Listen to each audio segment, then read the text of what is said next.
দুটি জিনিস মানুষকে সবচাইতে বেশি আল্লাহর জান্নাতে প্রবেশ করাবে।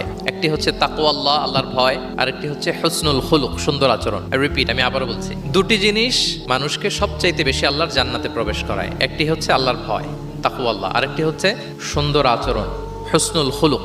এখানে বলা হয়নি যে নামাজ মানুষকে বেশি জান্নাতে প্রবেশ করাবে, রোজা প্রবেশ করাবে, যাকাত করাবে, হজ করাবে, এমন কিছু বলা হয়েছে না, বরং সুন্দর আচরণ মানুষকে বেশি জান্নাতে প্রবেশ করায়। আমরা অনেক সময় ইসলামের এই এসেন্সটা ধরতে পারি না। দেখবেন যে খুব নামাজি কিন্তু খিটখিটে মেজাজের লোক, খুব নামাজি স্ত্রীর সাথে খারাপ আচরণ করে, খুব আল্লাহওয়ালা প্রতিবেশীর সাথে ঝগড়া ঝাঁটি, খুব নামাজি মানুষ কলিগের সাথে সম্পর্ক ভালো নাই।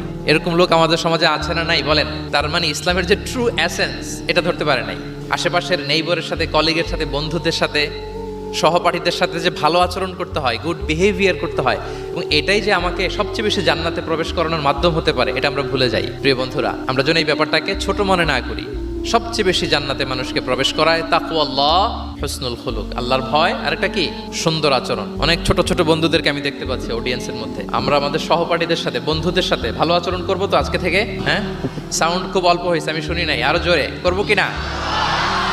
ইনশাআল্লাহ আমরা ভালো আচরণ করব, এবং আমার সহপাঠীদের সাথে, বন্ধুদের সাথে ভালো আচরণ, এটাই আমাকে জান্নাতে প্রবেশ করাবে ইনশাআল্লাহ। বলি সবাই।